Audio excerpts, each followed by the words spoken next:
number one, it's number two. The matchup everybody in college football is talking about this week. Welcome to the Rocky Top Roundtable. Guys, Georgia is 1-9 under Kirby Smart when the opposing team gets to 30 points. Tennessee can score. Can they get to 30? It's a great question. I mean, I think it depends, Rob, on turnovers, and I think it depends on Tennessee's ability to run the football, at least with me. I think they have to have some balance in this game. Yeah, I couldn't agree more. And by run the football, I mean like 150 yards-ish, somewhere in there. I mean, they've got to be able to stay balanced. I think if you're asking Hendon Hooker to drop back and throw it 50 times, that's not been what they do at all. So I think balance is key. Personally, I think Tennessee will have that balance. I think Tennessee gets into the 30s. Eric, do we think we see Hendon Hooker run more this week? He's not done that in recent weeks. Do we think we see him use his legs more this week? Yeah, it wouldn't shock me. That's such a big part, and it could be such a big part of his game and Tennessee's offense overall. But, of course, you want to be smart with a guy like Hendon. But look at that Florida game. When they needed him to go and make some plays, he went and made some plays. Remember sometime last year in some of these big-time games. So it wouldn't shock me at all to see Hendon run some. But, Brent, as you alluded to earlier this week on a 2-minute drill, you know, the stats are a little skewed whenever you hold Stanford to, 19 yards rushing or something. So there's going to be some opportunities to run the football. It won't be easy, but I think Tennessee can have that balance, whether it's Hendon or the running back. Tennessee's been able to get off to quick starts under Josh Heupel. Do we see, that being a big key this week, especially on the road? Yeah, I mean, I think I don't know about a key because I think Tennessee's going to do it. I just think that's who Tennessee is. I went back and watched the start of that Georgia game a year ago. They missed Velus Jones on the second play from scrimmage for what would have been a wide-open touchdown, and then they just finished off that drive methodically, 12 plays for a touchdown to start the game. So I think Tennessee's in that kind of offensive rhythm right now. I do think they get off to a good start. I think the difference between Tennessee this year and Tennessee last year has been their consistency through the first half. You look at what they've done in the second quarter, that's where the biggest difference in this team is offensively from a year ago, production-wise, is what they're doing in the second quarter compared to last season. I may look silly Saturday night, but I don't worry about Tennessee's offense at all. I mean, I'll be surprised if they don't get into the 30s. Now, they may need to get into the 40s to win, but, I mean, I'm with Brent. I mean, I think they're going to show up and do what they do. I think they'll score. I think they'll move the football. The biggest question to me is, can they stop Georgia?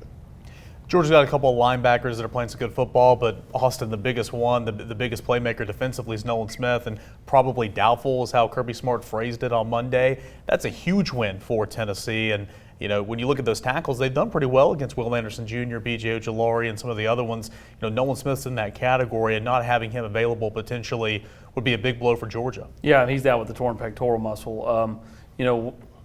Defensively, Tennessee really has come on, but they've done it up front, Brent, whether it's getting the pass rush. It all started kind of probably with the ability to stop the run, but the pass rush has picked up. Byron Young seems just like last year, kind of getting better each and every week as the season goes along. Yeah, I mean, I think he is diving into. I thought early in the year he was just kind of running into people, trying to use his speed and speed only. They've done some nice things with some twists to get him going. I think the biggest thing about the defensive front is the fact that they're playing as many bodies as they're playing. That was a fresh defensive front in the second half against Kentucky.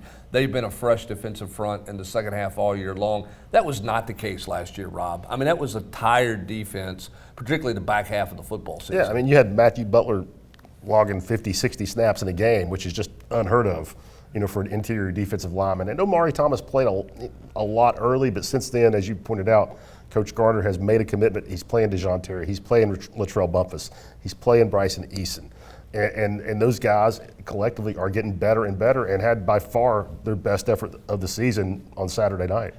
And because of that good play up front on the defensive line, you're seeing some linebackers step up their play.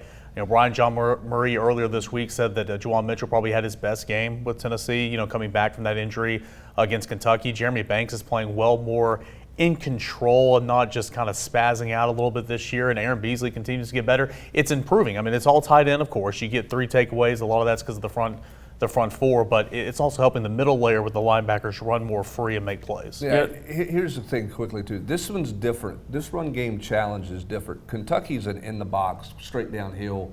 You didn't have to worry about Kentucky getting the edge very much because that's not what Chris Rodriguez does. Kenny McIntosh, Georgia, not afraid to play on the edge in the run game. So Tennessee is going to have to do a really good job of sealing the edge and not letting that bounce because Georgia running backs historically have always loved to bounce a play out there. That's something Tennessee has to keep an eye on this week. That's different than what Kentucky did. Secondary, really, really good last week. 3 picks, or at least responsible for causing 3 picks. Danico Slaughter, blows this play up right there, and Juwan Mitchell gets the interception. But, just maybe they found something in the secondary. We talked about it on the 2-minute drill. Do you see more Wesley Walker?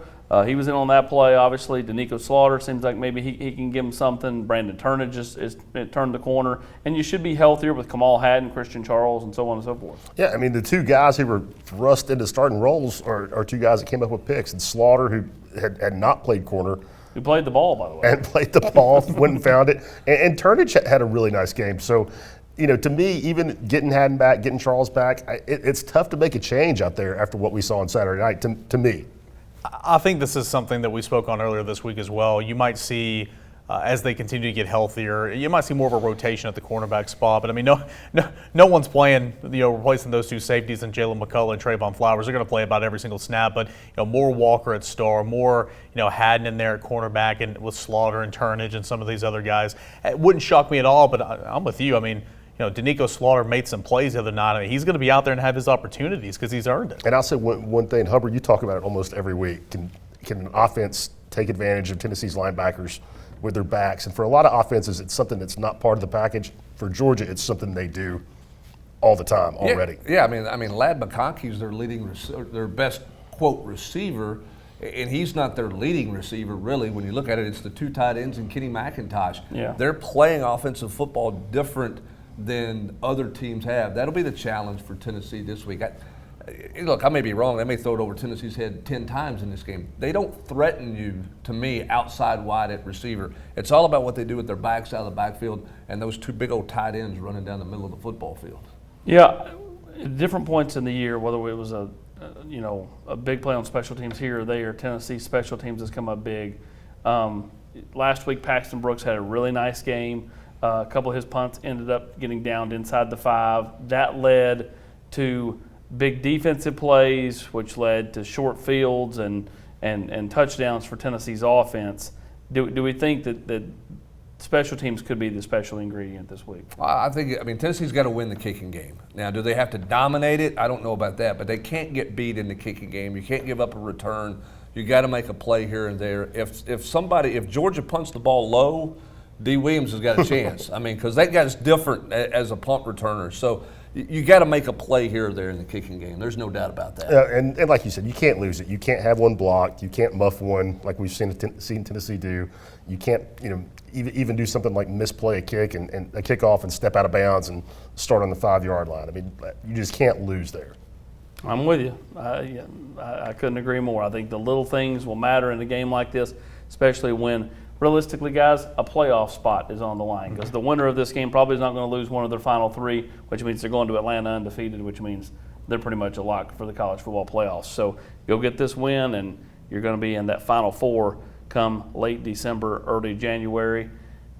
We'll end it this way, guys, but like we always do, not named Hendon Hooker. Give me the one player, the key. Go. Star position. I don't know who it's going to be. I don't know if that's Wesley Walker or Tamarion McDonald or Danico Slaughter or who it is. The star position in this game is of huge importance because of what those tight ends do for Georgia's offense. Yeah, I think that's a good one. I'll go offensive line collectively because we talked about Tennessee's got to be able to run the ball. They've got to be able to stay balanced. You can't put it all on Hooker to drop back and find Jalen Hyatt all day. You've got to stay in manageable down and distances so Georgia can't pin their ears back and come after you. Yeah, I'll go the defensive side of the football as well, and kind of on what you were saying, Brent. I'll go linebacker. Give me a guy like Aaron Beasley. A lot of stress on the linebackers with the tight end plays, with throwing it to the backside of the backfield, stuff like that. Linebackers have the big day because, again, like Rob said, I think Tennessee can score 30 and maybe even 40. It's up to Tennessee's defense to make some stands, and so give me Aaron Beasley. And don't let Stetson Bennett extend drives on third down with his legs. They happened 3 times to Tennessee last year. Had a chance to get off the field early in the game on multiple occasions, couldn't do it. Tennessee's got to not let that happen. I agree with you there. I'm going to go with J.J. Crawford. I'm going to assume that he gets the start at left tackle. It's going to be a raucous atmosphere. Kirby's clamoring, if you still can talk on Sunday, you didn't yell enough, and don't sell your tickets to the Tennessee fans and all that stuff. So it's going to be a raucous atmosphere. You kind of the 11 a.m. kickoff plus the quick start at LSU kind of took them out of it. Georgia's crowd will be louder into this game with it being a 3:30 kick. I think, not getting false starts and having to back up by 5 yards and playing at 1st and 15, 2nd and 15, 3rd and 15 is big. So I'll go J.J. Crawford at left tackle. He's Eric Kane, Rob Lewis, and Brent Hubbs. I'm Austin Price for the Rocky Top Roundtable.